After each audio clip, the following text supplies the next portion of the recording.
to the best morning show on the globe. It's Bradley and Emery in the morning, y'all. LeBron or Jordan, either one when I'm performing. Crossover, buzzer beater, and I'm scoring. Rattle and Emery in the morning. Every play they on it. Every day I'm balling. Who's the coach? Who's the GOAT? Like Brady and Belichick, best show on the globe. And they embellish it. Y'all paying Ziffy. I'm Ken Griffey or maybe Mahomes. I stay in the zone, whether man to man or play in the zone. They can't stop me. Mayweather boxing. Curry with the shot, man. We just the best to be. Can we have our SP, please? This was meant to be. Every morning with Bradley and Emery.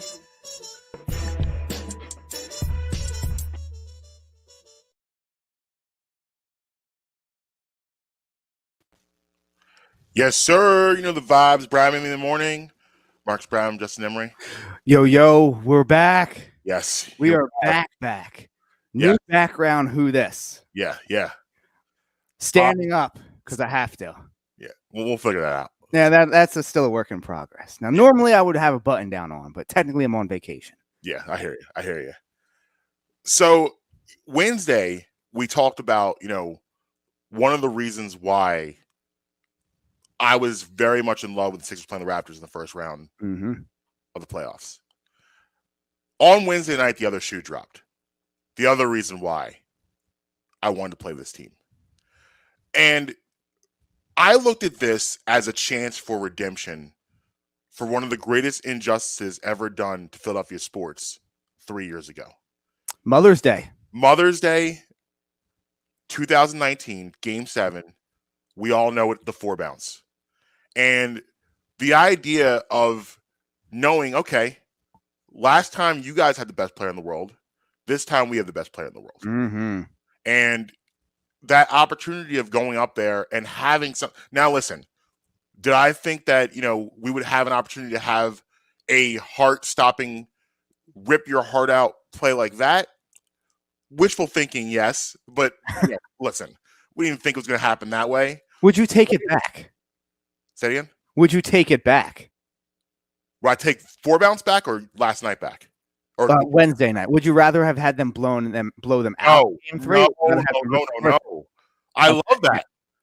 For what happened, for the way things unfold in Game 7, that was poetic justice at its absolute finest.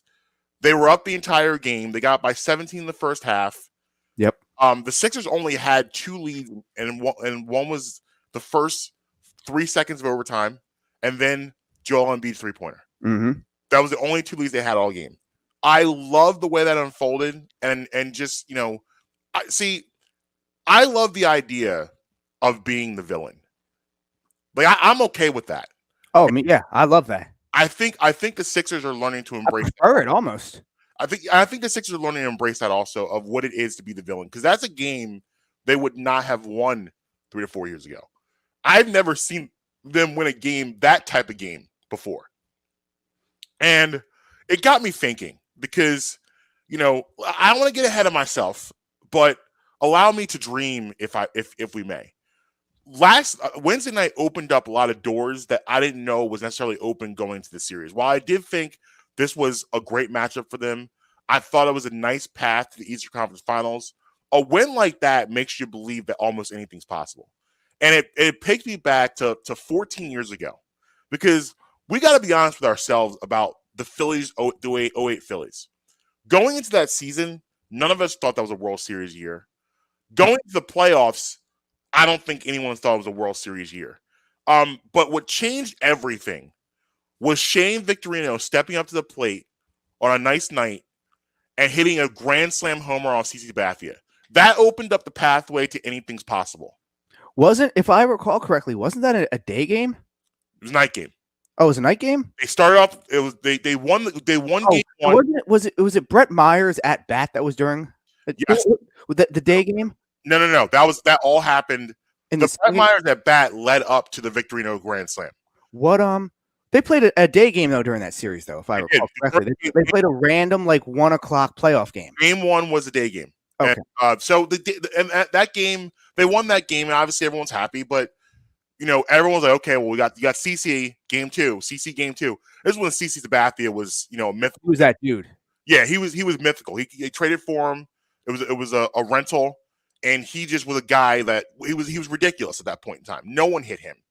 And you get the Brett Myers at bat, where Myers got something like 11 pitches and draws a walk, and you're like, what's about to happen here? Then Victorino comes up. What was Scott Fransky deep into the night? Mm-hmm. But that one moment changed everything, and we could be looking at something right now in real time similar to that, where Wednesday night that Joel Embiid 3 changed everything. Like that shot went in, I had a very similar reaction that I did when Victorino hit that grand slam. It was one of those like, oh my God, he made the shot. Because he takes a shot. It's nice. The angle they had, it looked good, but I didn't want to say it out loud. I'm like, that looks good, but I don't know. And then it just goes right through. You're like, that's wow. It's same with Victorino when he hits the ball. It's like, that's got a shot. But these are moments that change everything. Like if the Sixers end up doing something special this year, we're going to always go back and remember that shot as a catalyst, because everything's about momentum, especially in sports. Sports is a momentum-driven event, and the Sixers obviously they played really well at home. They handled it very easily. Scotiabank is a difficult place to play. They have a fan base up there that they get into it. It's loud. Sixers have not been very successful up there at all, especially in the playoffs. And they had every reason to lose that game. Every reason to lose that game. When they were down 17, they very easily could pack them. Like, all right, you know what? And honestly, I believe if they lose that game, they still come back and win Saturday. I think it's over in 5 regardless.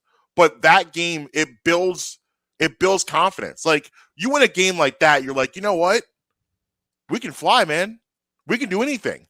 Like we didn't have a lead in the regulation, but we somehow end up pulling this out. And like if they can have that mentality, I look at a guy like Tobias Harris, who seems to have figured it out. He's figured out what his role is. He's playing some of the best basketball I've seen him play in this city. He's playing really, really good basketball. His defense on Pascal Siakam, he's not hesitating on offense. He's taking open threes and he's draining them. I think he's shooting a three like 64% the series, which is absurd. And obviously I don't expect that to continue, but it's ridiculous. But the role he's carved out for himself is very important, because I don't think anyone went in the series saying, yeah, we can count on Tobias Harris's defense. But he's playing tough. He's playing really, really good basketball. Danny Green, playoff Dan.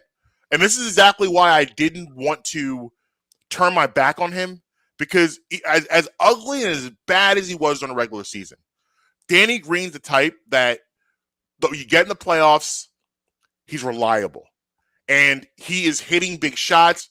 He didn't have a great game 1, had a really, really good game 2. Thought he played really well game 3. And also, I understand why Maxey and everyone was like a little annoyed with him by the technical foul.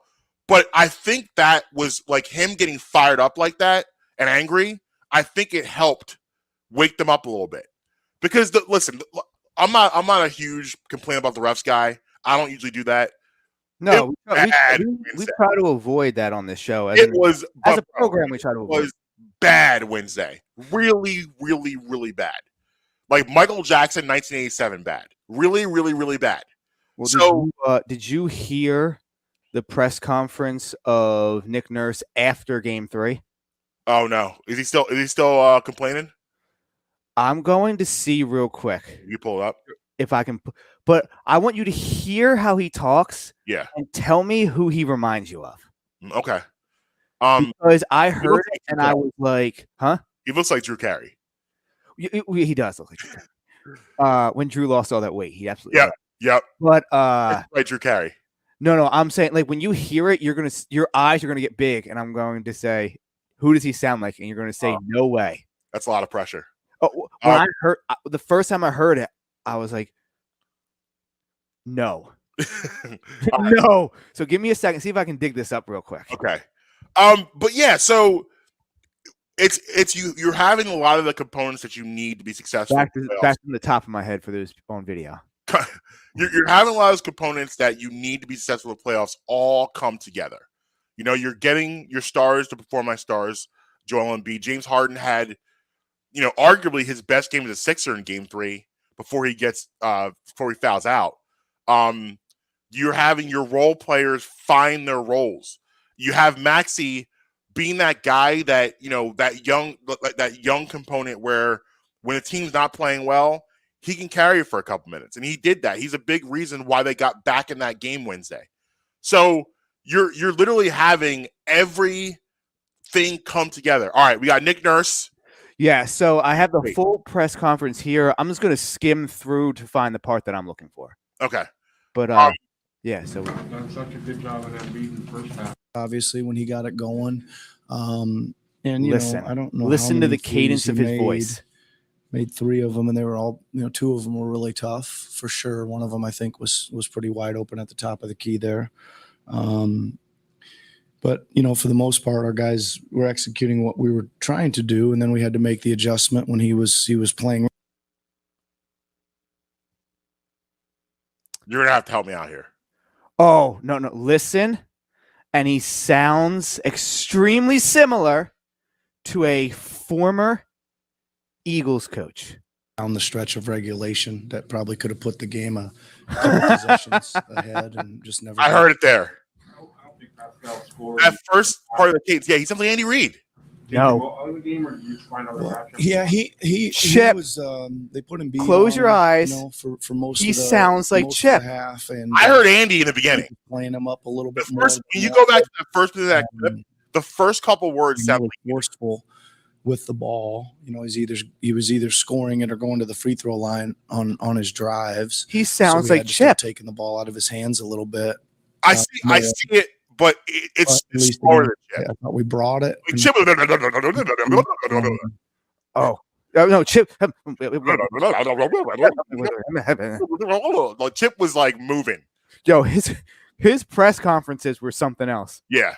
Like his press conferences, I would sit there and listen, and I would be physically exhausted. Yeah. At the end of his press conference. Yeah. But yeah, so it's all kind of coming together. Now, listen. With everything, sports is fleeting. There's a moment in time. This could potentially go south when they go to South Beach in a week. I think now, if we were to look, It's a concern. Definitely a concern. I don't want to get into that too much because we're gonna have a lot of time to break that down next week. Mm-hmm. But I think they match up pretty well with the Heat. This is again why I wanted them in this bracket, because I thought this side of the bracket lends well to getting the Eastern Conference Finals if you're the Sixers. Mm-hmm. I like them against the Raptors. I like the matchup against the Heat. I wanted them to have to avoid the Bucks, Celtics, Nets to the Eastern Conference Finals. Now it looks like Chris Middleton gets hurt. He's going to be out. It looks like a couple weeks at least. So yeah, and they're in a dog fight right now with the Bulls. Yeah, it's 1-1. But for me, honestly, if you like, I said going into the playoffs, the Bucks are the best team in the East, and I believe that. But if you ask me who the scariest team in the East is, it's the Boston Celtics. They scare the bejesus out of me. The way they play defense is terrifying. And if you don't believe me, just look at what they're doing to Kevin Durant. They are making his life miserable. Absolutely miserable. I have never in my life seen Kevin Durant look like this. And, yeah, he's missing shots, but he's not in rhythm. That's why he's missing shots. And he's not in rhythm because of the Boston defense. He has turned the ball over maybe 47 times in the past 2 games. And we're talking forced, not unforced, forced turnovers. They're stripping him. They're making him work for everything. They're pushing him around. I've never seen anyone do this good a job collectively on Kevin Durant. And the thing that's, and they don't even have Robert Williams right now. He's not even back yet. But you got a bunch of athletic wings that can guard. So you got Tatum, Brown, the defensive player of the year, Marcus Smart. You got a bunch of guys that can switch off on him, and they are making his life absolutely miserable. And that really is the story of the series because, for that team to be successful, because they don't really have the role players. You need Kevin Durant to give you 30 every night. It has to happen. So Boston's the team that scares me the most, but we'll focus on that later down the line. But what are some of your thoughts from Game 3? So it doesn't matter what Toronto does, Embiid's going to do whatever he wants to do. Mm-hmm. Now, I thought that already, but I really, really came away from that in Game 3 because he was going against the refs in Game 3. He was going against Nick Nurse, man, do we have some cheese to give him? He's whining. Yeah. And I understand what he's trying to do. Yeah, I get it. And if the shoe was on the other foot, I would want Doc to do the same exact thing. Yeah. It's not helping you. No. And he's just too much to handle. And Embiid, it's a different level of hunger. Now, I'm not saying that he didn't want to win before. Yeah. But, he's going to probably get snubbed for the MVP again. Yep.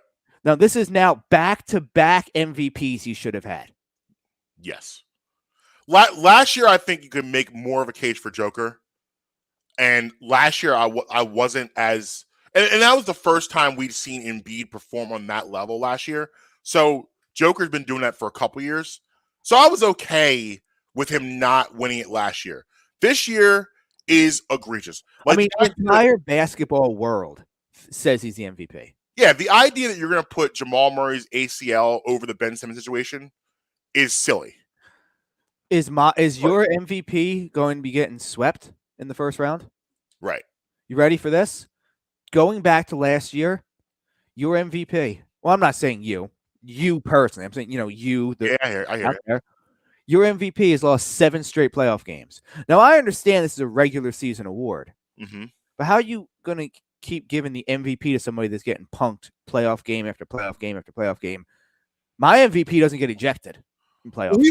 Well, the problem with Joker is he runs kind of into the problem. Here's the problem: is that I will say Golden State is the worst possible matchup for them because Draymond Green. Clay is back. That's why. Clay is Clay. Yeah, Game 6 Clay's back.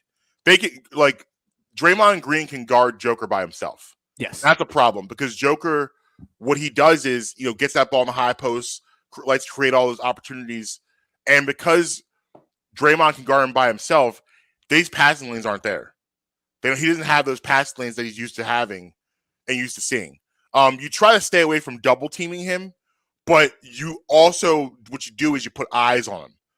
So, no, you don't want to double team him because that's obvious, because he's a great passer, you don't double team him. But you can put eyes on him and spies on him. So when it's time to go flash to him, you can do that. With the Warriors, they don't need to worry about eyes on him. Draymond's got him. That's it. So that's what's killing them in this series is that you got a one-on-one matchup, and that's not what they're used to seeing. So they're not getting a lot of those open shots they're typical getting. That's why it's weird. It's a little weird. Jamal Murray's healthy and he's not playing, which is a little weird, but all right. Question real quick. Yeah. What country is Joker from again? Serbia, I believe. Is he Serbia? I believe. Is that the same country that Luka's from? I don't think so. I think Luka's from Lithuania. Is Luka Lithuania? I don't know. I know that Porzingis is Lithuania. Yeah, maybe that's wrong. I'm not sure. Luka. I say this to ask this question. Yeah. Since everything has happened in Ukraine, have you seen Joker's brothers at a basketball game? That's all I'm saying. Well, with those two, I wouldn't be surprised they're right in the thick of things. Oh, that's what I'm saying. Yeah, those guys are not to be played with. I don't even want to talk about it. It makes me uncomfortable to talk about. That's why I want to just get that off real quick, and I don't want to go on it. I do not want to see these two people in public. I do not want to encounter them. Do they come to Philly when the Nuggets play? Because I need to know not to go to that game. Yeah, I won't be there. No, I don't want any parts of that. The Joker brothers, if they ever had a TV show about themselves, they would be on our list later, I'm sure. Yeah. Yeah, I would agree. Yeah, but you think they get the sweep? Embiid called for the sweep. You think the sweep's coming? Yeah, because that's what they like the Raptors. You don't have anything to give after that. Like that's one of those games where like and you know they're at home, so it's not as bad as being on the road and it's happening. But like they got to sit around and think about this loss for the next 3 days, and it's like this is the problem that the Heat are going to run into also, where they don't have anyone to match up with Embiid either. And that's why I like the side of the bracket because there's no one. Yeah, I mean, don't get me wrong. Bam's a good player, but he's not going to be able to hang. He can't match up with Embiid. Yeah, he can't do that. And like if you got this, here's the thing. Nick Nurse has been betting this entire series on the Sixers not being able to knock down enough jump shots. Yes, to beat him. He's been wrong 3 games in a row. Fact. If the Sixers continue to knock down jump shots at this rate, they're basically unbeatable. Yes, You can't beat them in a series because if Embiid had 5 points in the first half, comes back, gives you 28, but then you got again Yang hit some big shots, playoff Dan hit some big shots. Then you had Harden playing really good basketball. Like that's the best game I've seen him play as a Sixer. I don't know. That triple double against the Knicks was nice. Yeah, but it's playoffs. So like I'm talking it's a higher this is the first time I've seen him, and it's funny Ryan and I had this conversation about him not being a drop back guys anymore. This is the first time I've seen him blown by guys since he's been here, which was a welcome sight. Yeah. So like that's nice that you got that aspect also. So everything's clicking here. Everything is working together. And that's why I hope they just get them out of here Saturday, so you can just have another mini training camp, get ready for the Miami series, and move on, and not ruin the momentum of what you did Wednesday. Let's get these guys out of here. Yeah, and if you look at it, if they get the sweep tomorrow, they're looking at a minimum of a week off because their first game won't be at minimum until Saturday the 30th. I think the Hawks will steal one in Atlanta. Let's push it back even more. They play tonight. I think they get one in Atlanta because they're really good at home. You want Harden and Embiid to get this rest. Yeah, especially Harden. Yes. Now, one thing that surprises me? What's that? I don't feel like Matisse. Obviously, Doc has cut his minutes down for the first 2 games in anticipation of, game 3 and 4 not having him. Mm-hmm. Do they need him? And I don't mean like against the Raptors. I want you to sit there and actually ask yourself, do the Sixers, and you don't necessarily have to answer this right now. You can save it for Monday if you want. I can answer it now. Do they actually need Thibault? Yes, and here's why. Because you're getting excellent production out of Danny Green right now. Excellent production out of him. And if are you talking about moving forward? That's how I understand the question. Yeah. Yes. So you're getting excellent production out of Danny Green right now. You're not going to get that 82 games out of the year. You're just not. And my hope is for Thibault. Like, here's if I'm Embiid, I pull him aside and say, yo, bro, this is Drew Hanlon's card. Call him on Monday, expecting your call. You're going to work with him all summer. Like, look at what Drew Hanlon's done for Joel Embiid. Now, obviously, Joel Embiid was levels above Matisse Thybulle offensively. But Drew Hanlon's also his main job as a shooting coach. I mean, that's what he like. That's literally what he does. Bradley Beal, Devin Booker, Tatum, I think as well. Tatum, yep. I mean, the list goes on and on. Only fool that couldn't figure him out because he worked with Ben Simmons for a summer, and Ben Simmons couldn't handle. I don't know what he couldn't handle, but that's the only one we know why that is.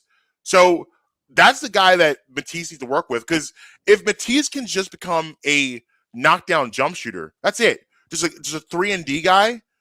He's Mikal Bridges. See, yeah, but here's the thing: is that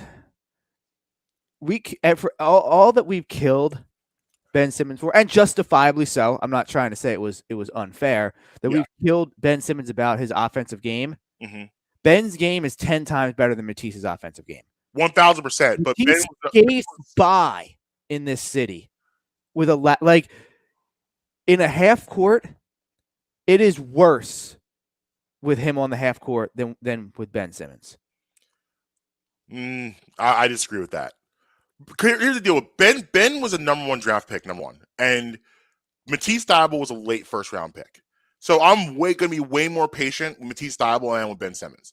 And yeah, but I'm saying like Matisse Thybulle is like I honestly would rather you, and this is an exaggeration, you lace him up and you go play on offense instead of Matisse. And like that's not an exaggeration. Like I would honestly rather have you out there shooting than Matisse Thybulle.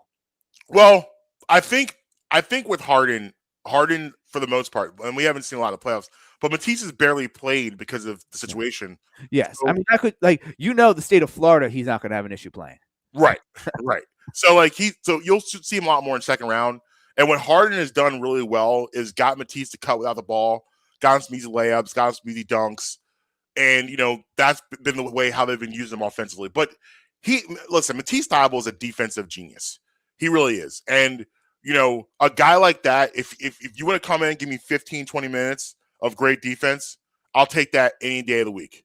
So he definitely does have a place. I do believe, I'm with you, lock and step. He needs to work on his offensive game this summer. He can't come back next season. He needs to be able to average 8 to 10 points next season. I'm with you. I'm with you. Because if he's going to be the starter and replace Danny Green full time next year, that's what I need out of him. I need him to be, again, what we talk about all the time. You got to be a threat on offense. You got to be a threat. You got to be a threat. So I agree with you. But listen, Sixers, good vibes all around. Real quick before we take a break, going around the playoff tree. Yep. Brooklyn's in trouble. They're in trouble. We'll see what happens this weekend with them. I expect this probably to be 6. But losing those first 2 were big, especially. I mean, they lost both of them in heartbreaking fashion. The first game, they come back, looks like they have it. Great play at the end of the game to get that layup for Boston. Game 2, they are dominating Boston basically the entire game, and they just ish the bed in the fourth quarter and blow the lead. Kevin Durant, I'm very interested to see who Kevin Durant is on Saturday night.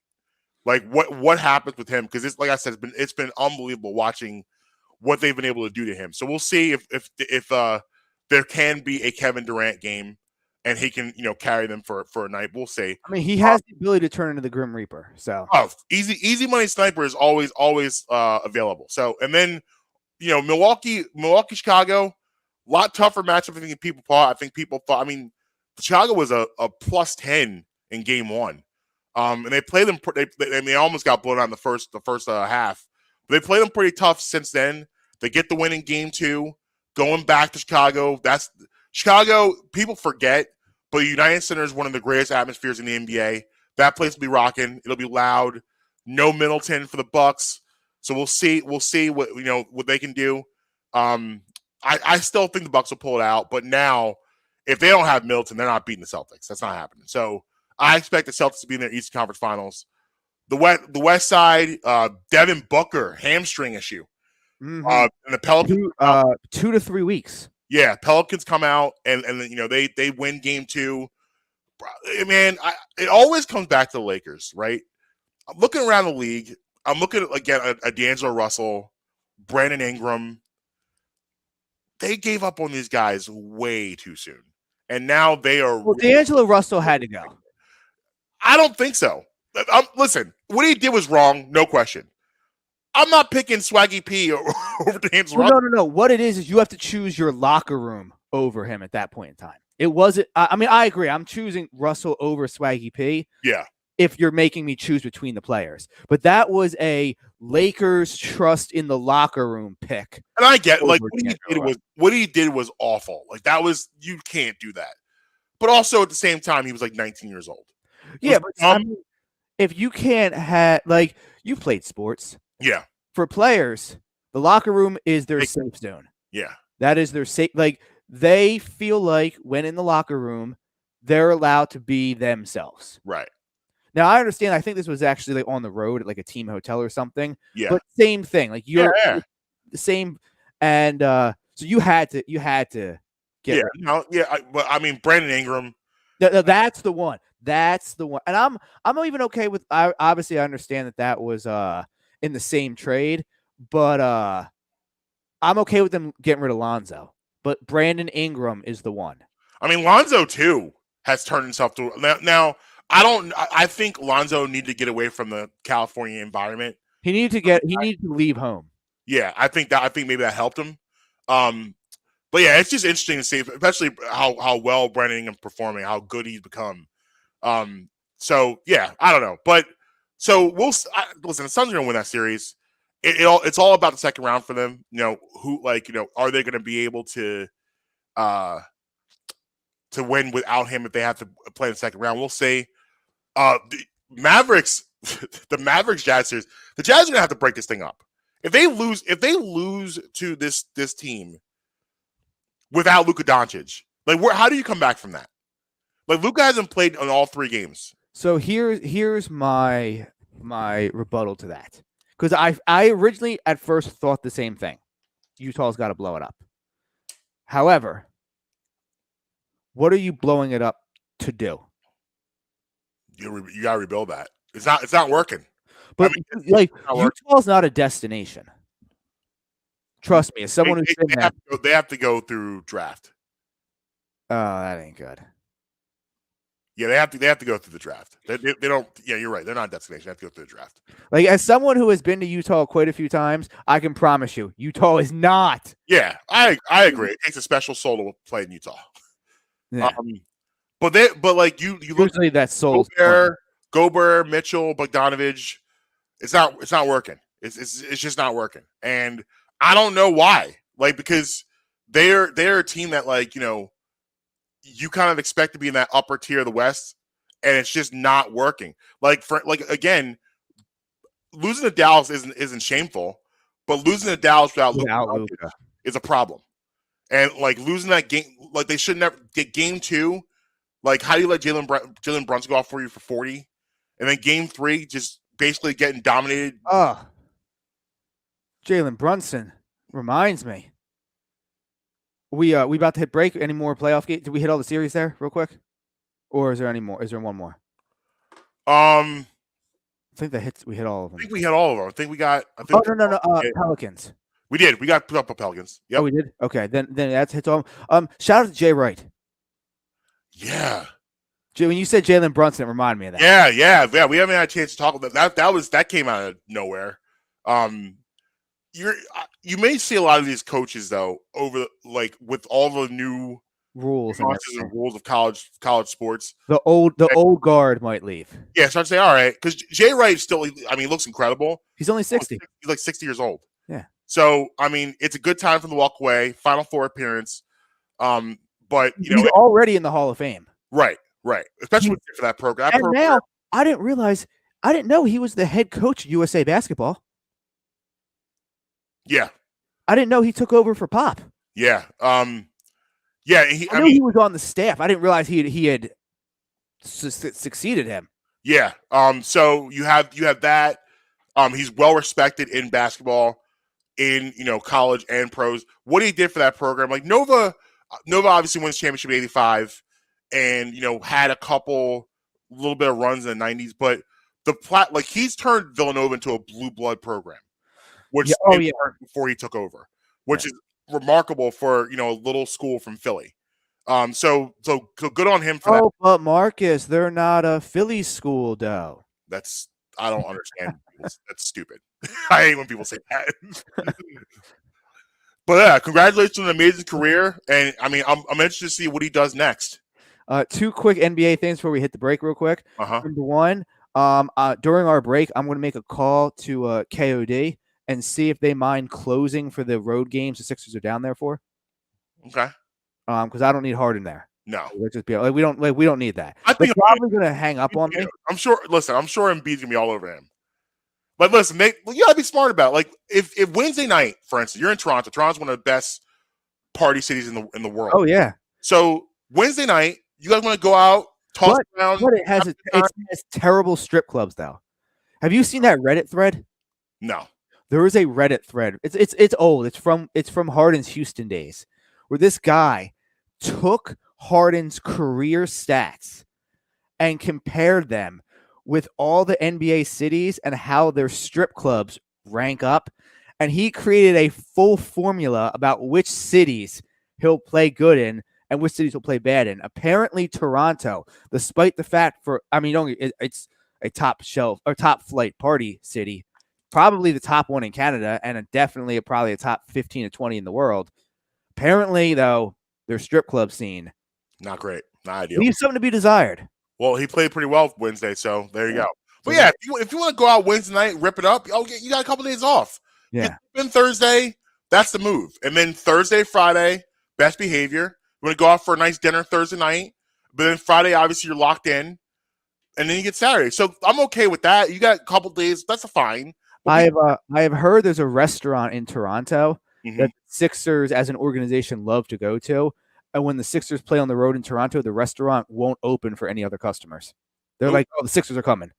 Okay. Yeah. So I'm sure that they're going to have a meal there at some point in time. Yeah, if not they more probably than hit one. it up. Yeah. But My other point is so you heard KD and Kyrie complaining about spacing on the floor the other day, right? Mhm. So you think bringing Ben Simmons back is going to fix that? yeah, and also too, like maybe you should can I tell you something? I cannot stand Steve Nash. I can't stand him because he shouldn't have that job. I also can't stand him that he belong to Shaq and Kobe. He has no idea what he's doing. No. Like you look at that team and it's just Kyrie dribble ball for 20 seconds or Kevin dribble ball for 20 seconds. That's their offense. Like one of you guys figure out something to get good. They don't have spacing because they don't have an offense. Yeah. They don't have any offensive direction at all because Steve Nash is, I feel, intimidated to try to tell Kevin Durant and Kyrie Irving what to do. Yeah.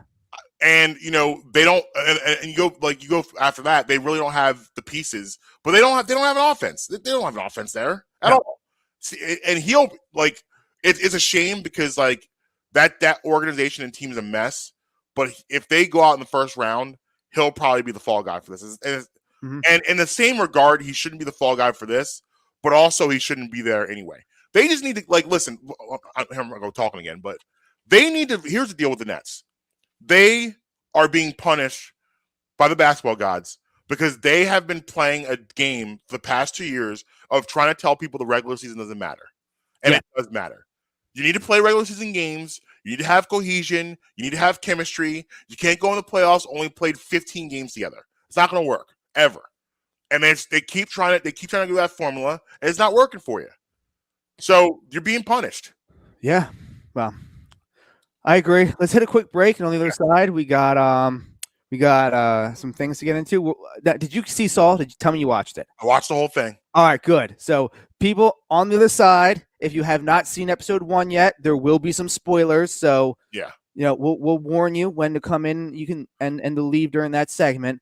But we will be discussing that. And let's hit a break. All right, Bradman in the morning. Marcus Bradman, December. We'll be right back.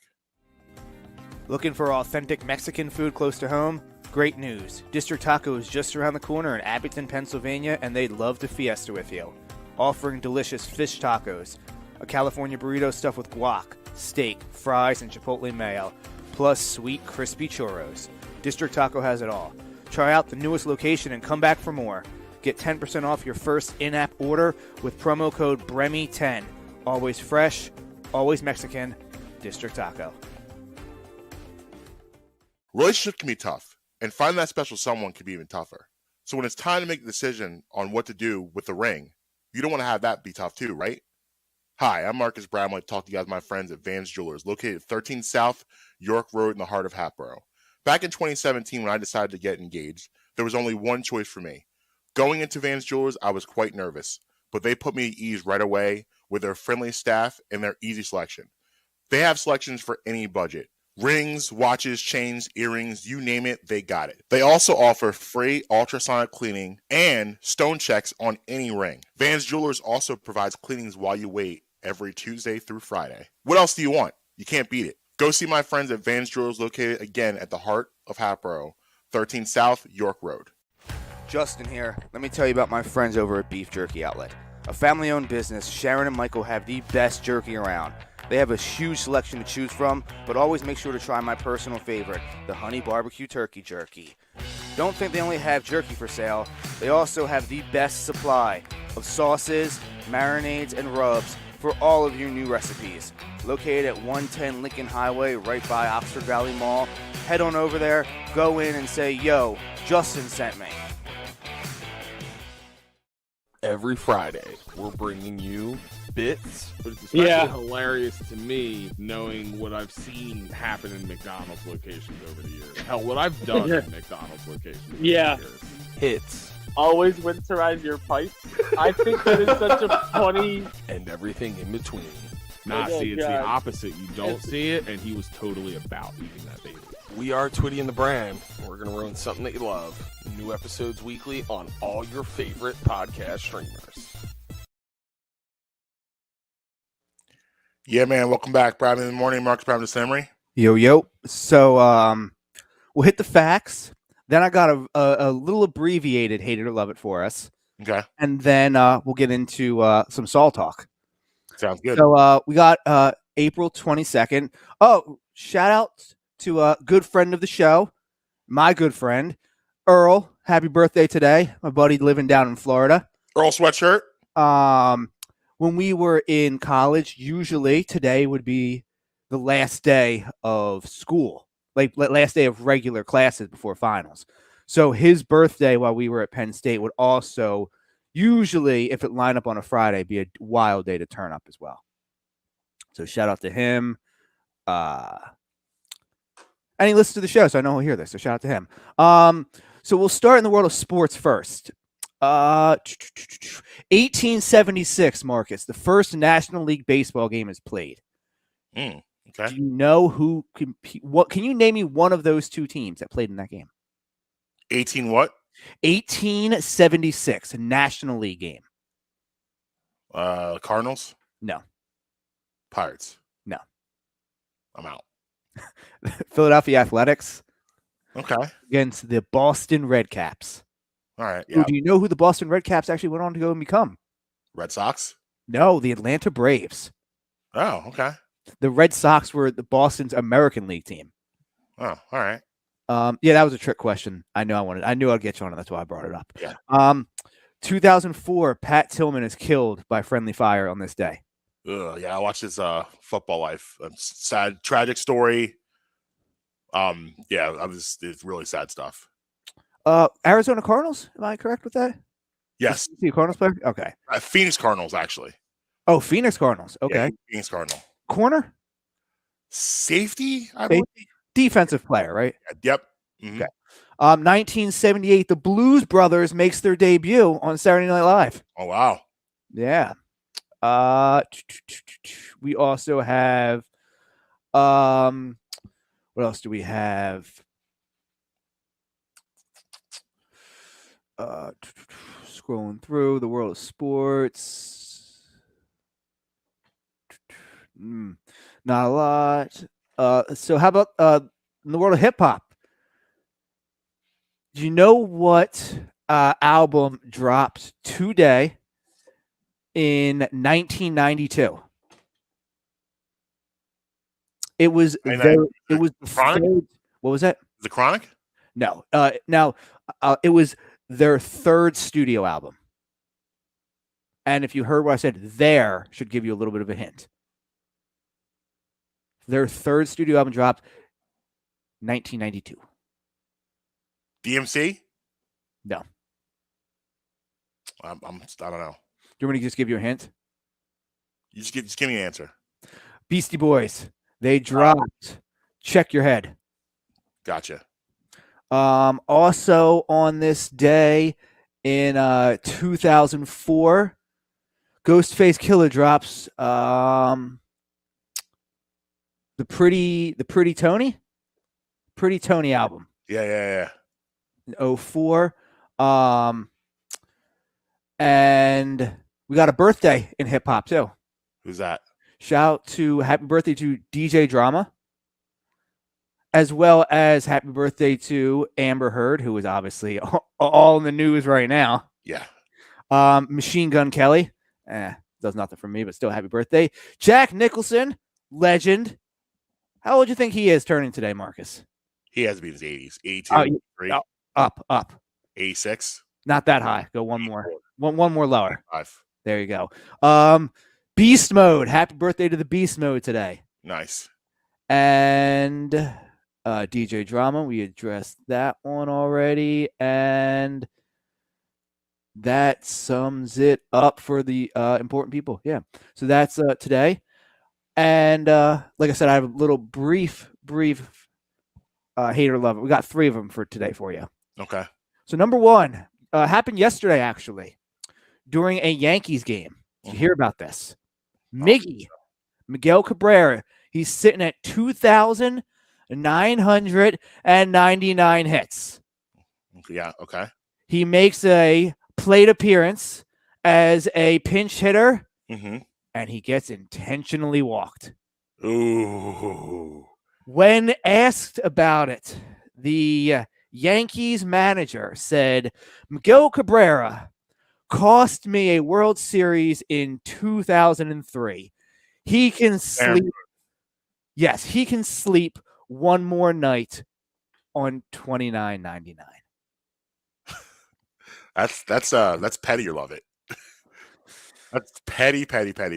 Aaron Boone was a player then. What is he still worried about that for? And like, oh my goodness, are you kidding me? You're still mad about Josh Beckett? He said that in a post game in his post game presser. Mad about AJ Burnett? Like, come on, bro. That's ridiculous. But that's baseball for you. These guys are just they're crazy, complete JOs. Then you also have $50 billion, Marcus. It's a lot of money. It is. It's how much Netflix lost in one day from their valuation. Yes, for the first time in a decade, Netflix has reported losing 200,000 subscribers in the first quarter. Yeah, they're already scrambling. What I heard is they're going to try to do the the lower rate for like commercials. Like, how Spotify has that, like, they have like 2 different tiers, like commercials and but this is a new thing. Before they were like, well, you're going to pay what you're going to pay and you're going to like it. Now like, oh, hold on a minute.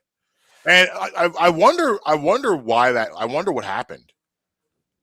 Why? Well, a lot of it is because they stopped broadcasting in Russia. Okay. That was like, I believe they lost 700,000 subscribers because of that. Yeah. I mean, I'm not trying to say that they shouldn't have done that. I'm just, there's a real life financial implication because of that. Yes. Yeah. And then third, it returns. Better Call Saul returned this week. Yes, Marcus, Better Call Saul returned. How about that first 5 minutes? What did I say? I said how about that first 5 minutes? Just the ties. Well, so here, check this out. I watched an interview with the director of that episode. He said that by the end of this season, that opening scene will have a brand new meaning. Okay. Well, I mean, you figure because they always remember going back to the Breaking Bad days with the teddy bear in the pool and things of that nature. They always have bigger meetings as you go through the season. And here's another thing for you. They hired, like, those actors in that opening scene were all members of like a choreographed dance troupe. And that whole like breaking down of the house was like a choreographed scene so that it would look cosmetically correct on camera. That they actually plotted that out as like dance steps. And if you go back and watch it, like, he takes it off, he spins, and then like somebody spins in behind him. Interesting. Yeah, that's interesting. But who wouldn't see Saul Goodman living like that? Like that's how you expect from Saul Goodman. Just gaudy.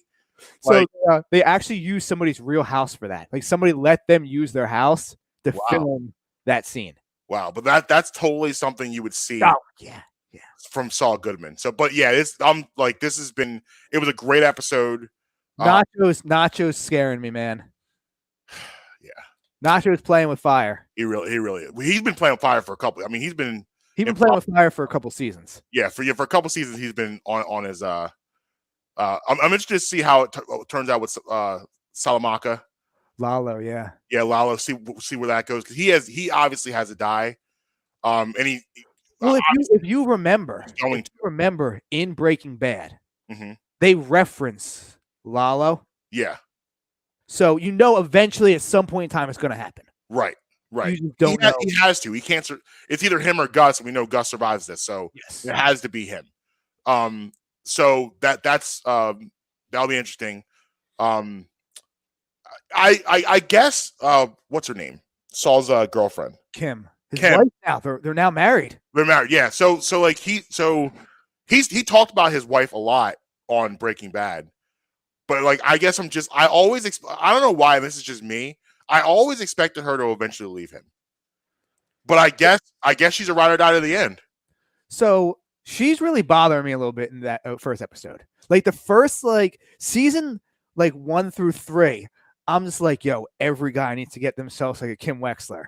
And then season 4, I'm like, I still like her. Season 5, I'm like, I still like her, but a little bit less. And then that first episode, I'm just like, so what made you be hesitant on her in the first episode? getting a little pompous because she talked. What's that? Back to scamming Kim.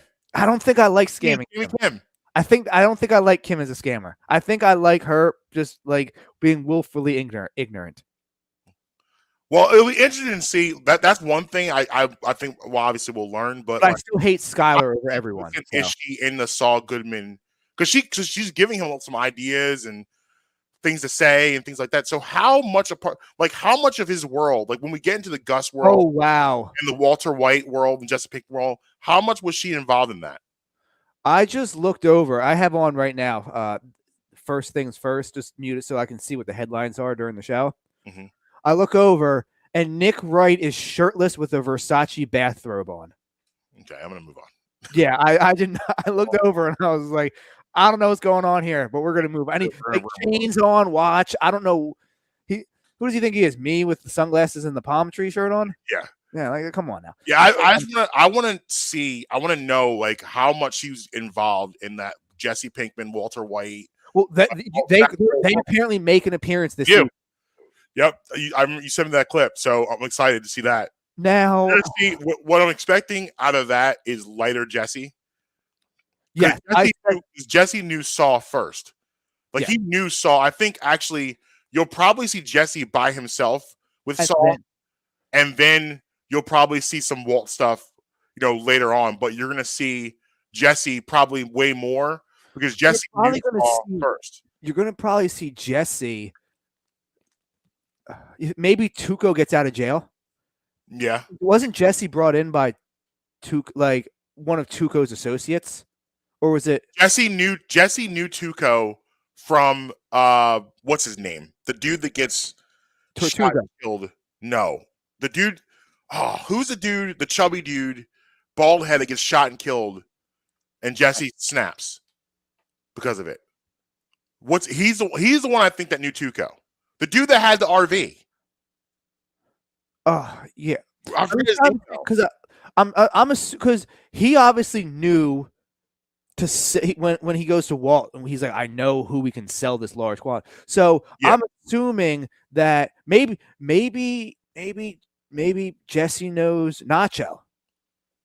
I wouldn't be surprised. Jesse and Nacho look like they be friends. Yeah, so because I think it's like he's going to be introduced in as a hey, this is my friend, blah blah blah. He's gonna Jesse's gonna come in random because Jesse was a nobody until he became a somebody. He's going to come in and be like, nah, yo. Yeah, it's going to be that Jesse. And that's I miss that Jesse, like Jesse. So he's going to come in. It's going to be, like you just said, it's going to be, yo, this is my friend Jesse. It's going to be one of those. And people are going to be like, So did you hear that he was way back? He was supposed to originally get his own, it was supposed to be the Jesse Pinkman spinoff, not Saul Goodman. Well, but the actor who played the actor, I think his name Aaron Paul is his name. Paul, yep. Mm-hmm. He just didn't feel like committing to it. Well, good, because I wouldn't want to see it. The way who he turned out to be, and you know how much I hate Jesse Pinkman. I know. Who he turned out to be, I don't need to see that on my screen. I wouldn't mind a Gus though. That is so funny you said that. As I'm watching saw, I'm like, okay, so the obvious progression in this, we need to see how Gus becomes Gus. And the whole time I was watching, I'm like, shout out to the Chicken Man. Yep. We need to see how he becomes a Chicken Man. Like I'm in for that show. I mean, I think that's the next thing. So when the cousins show up to the estate, yeah, and obviously you see the burned body. Right. That's obviously the guy he threw the oil on. Mm-hmm. You know, the assassin. Yeah. Did the cousins think that it was Lalo? Probably.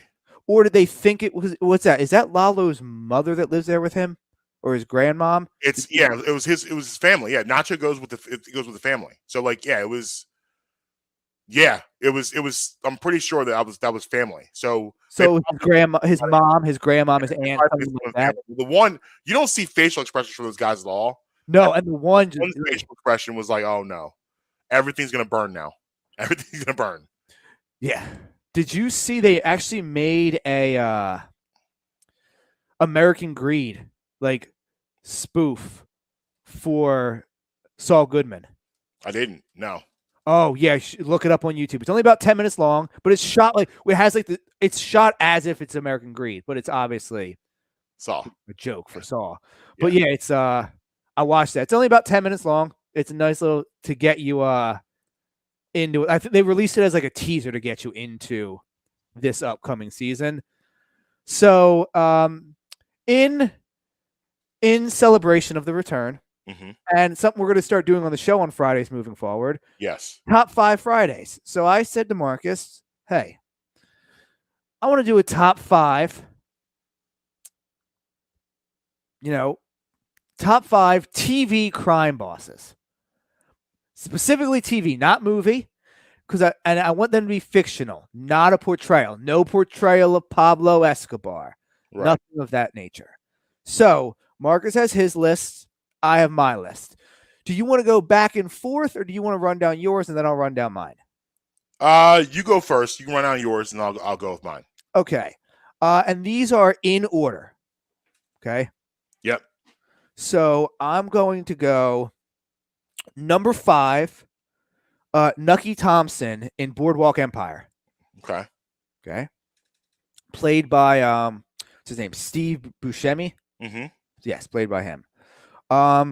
Number 4, Esteban Reyes from Weeds. Okay. Number 3, Tony Soprano from obviously. Yeah, right. Sopranos. Number 2, Omar Navarro from Ozark. Omar. Okay.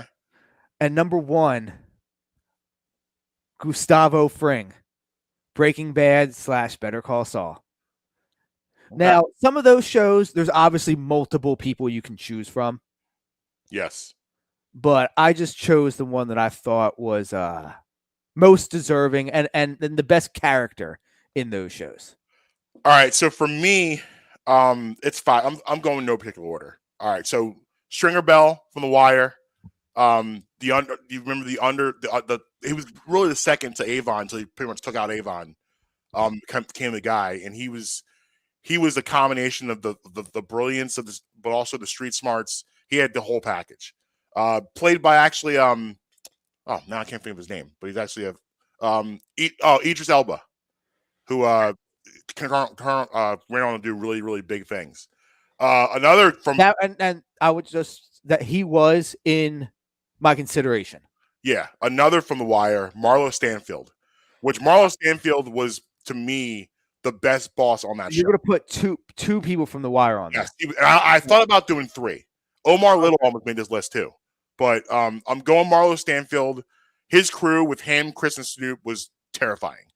I mean, you guys remember watching that show, putting those bodies in the abandoned houses. It was bad out there for those. So they're definitely on there. Franklin Saint from Snowfall, Lil Franklin, who